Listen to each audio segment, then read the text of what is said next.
गिबि खेब बड'लेण्ड गेलेमु आफादनि इन्टार डिस्ट्रिक्ट बुलुर बादायनाया दिनै थुंगेबाय।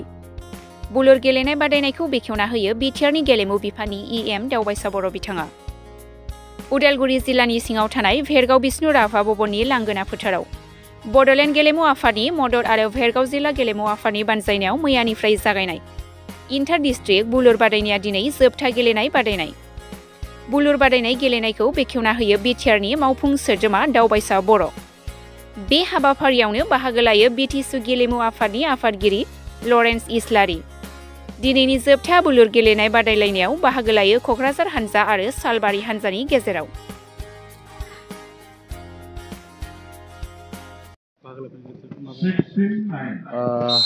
बड'लेण्ड स्पर्ट्स एस'सिएशननिफ्राय साननैनि हाबाफारि लानानै भलिबल चेम्पियनशिप बादायलायनाय भेरगाव जिल्ला गेलेमु गौथुमनि मददजों जोङो बेवहाय मैयानिफ्राय बे खेलाया जागायगासिनो दङ। दायो फाइनाल मेट्सआव क'क्राझार आरो सालबारिनि गेजेराव बेयो खेलाया जागासिनो दङ। गासै टीम महरै गासै मोनजि जोंनि जे स्पर्ट्स डिस्ट्रिक्ट दङ बिनिफ्राय बाहागो लादोंमोन। बड'लेण्ड गेलेमु जे गौथुम दङ बिएसए बियो 2021 मायथाइयाव बियो दाजादोंमोनब्लाबो दानायनि उनाव जेबो खुनु एक्टिभिटि गैयामोन। देग्लायनिफ्राय जों गिबि खेबनि थाखाय भलिबल जि चेम्पियनशिप बे भलिबल चेम्पियनशिपखौ होग्रोनाय जादों आरो बिनि उनाव फुटबल आरो गुबुन एथलेटिक बायदिसिना जे बादायलायनायनि जे हाबाफारि बे हाबाफारिखौ खुंफुंनो थाखाय जोंनि जे बिएसए बड'लेण्ड गेलेमु जे गौथुम दङ बेनिफ्राय जोङो साखाफारा जानानै दङ। जोंनि थांखिया बेनो बड'लेण्ड ओनसोलाव जेसेबां गेलेगिरिफोर दङ बिथांमोननो जाहाथे जों मोजां मोनसे प्लेटफर्म होनो हायो। गुबुन गेलेनाय जे रोंगौथि गोनां दङ बिथांमोनखौ जाहाथे गामिनिफ्राय लाबोनानै जों जाहाथे बाहागो लाहोनो हायो बेयो जोंनि थांखि।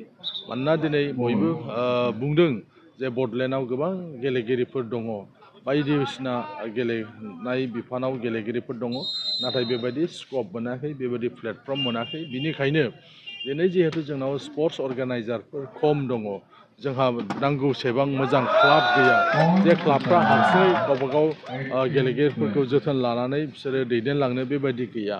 दा बे जोङो नुनो मोन्दों जिहेतु दानि आथिखालनि बिटिआर जे सरकार मानगोनां चिफ प्रमद बर' बिथाङा गेलेनाय बिथिंखौ लानानै बायदिसिना हाबाफारि मावगासिनो दं।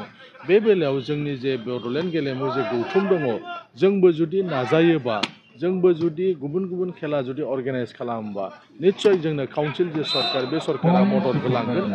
आरो अलरेडि बिथांजोंबो जों रायज्लायनाय जादों। बिथाङा खोथा होदों जे बड'लेण्ड गौथुम गेलेमु जे गौथुम दङ बे जिफोर खेलाफोर सालायलांगोन बेफ्राव काउन्सिला मदद होगोन होननानै बिथाङा जोंनो रादाय होदों। आरो बेनिखायनो जोंबो थामथिम खालामदों मोनसेनि उनाव मोनसे जोंबो गुबुन आयदाखौ लानानै जोंनि जे गेलेनाय हाबाफारि बे हाबाफारिखौ जोङो खालामगोन।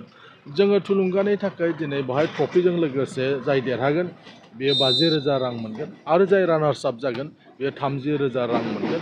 बेबायदियैनो जोंनि जे गिबि खेबनि जे भलिबल चेम्पियनशिप बे भलिबल चेम्पियनशिपखौ जों बे रोखोमै दैदेनलांनो थाखाय जोङो नाजादों एबा दिनै भेरगाव डिस्ट्रिक्ट स्पर्ट्सआ सापर्ट खालामदों आरो बिथांमोनखौबो आं साबायखर बावदों। बिथांमोना जोंखौ मदद खालामदों।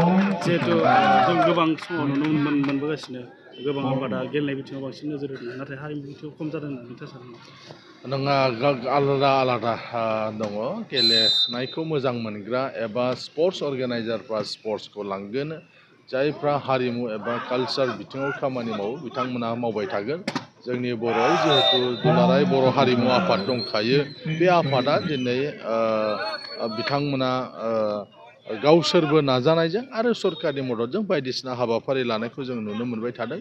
जेरै नोंथांमोना बा जों बयबो मिथिगौ जे मोसानायफोरखौ रोखोमसे खालामनो थाखाय गुबुन जायगा गुबुन रोखोमै मोसानायफोर दङमोन। दा बेफोरखौ रोखोमसे खालामनानै बड'लेण्ड इउनिभारसिटिनि सिङाव सिलेबास खालामनाय बायदिसिना हाबाफारिफोरखौ खालामगासिनो दङ। दा बे हिसाबै बेबो थालांनाय मोनसे आयदा नङा। समानै स्पर्ट्स कालचार गासैखौबो जों समानै लांनांगोन आरो आं सानो जे बेबायदि खुनु खालामनाय जायाखै स्पर्ट्सआ स्पर्ट्स थांबाय थादों आरो कालचाराबो कालचार थांगासिनो दं। जोंनि बिटिसिआव दायो फुटबल आरो भलिबलनि अनगायै क्रिकेट आरो काबादिनि खेलानि बादै जोङो खम नुबोदों बेनि सायाव नंगौ जोंनि माहारियाव बांसिनै फुटबल गेलेनाया जोंनाव बेयो मुंदांखासिन एबा बयबो गामियानो माने गामिनि सेंग्राफ्रानो फुटबल गेलेयो नाथाय दिनै क्रिकेट होननानै बुङोबा दाबो जोंनाव खुब खम बेबायदि क्रिकेट गेलेनाय जोंनाव गोबां क्लाब गैसोआ एबा क्रिकेट गेलेनो थाखाय बेबायदि जोंनाव माने मानसिफोर जाखांबोआखै दा क्रिकेटआ जोंनि हादरनि बा भारतल' नङा दिनै बुहुमनाङैनो गोबां हादरा क्रिकेटखौ गेलेयो मुंदांखा मोनसे खेला ओंखायनो क्रिकेटआवबो गोबां स्कपफोर दङ बेनिखायनो दिनै जोंनि मानसिफ्राबो जाहाथे क्रिकेट गेलेनो थाखाय आवगायबोयो बा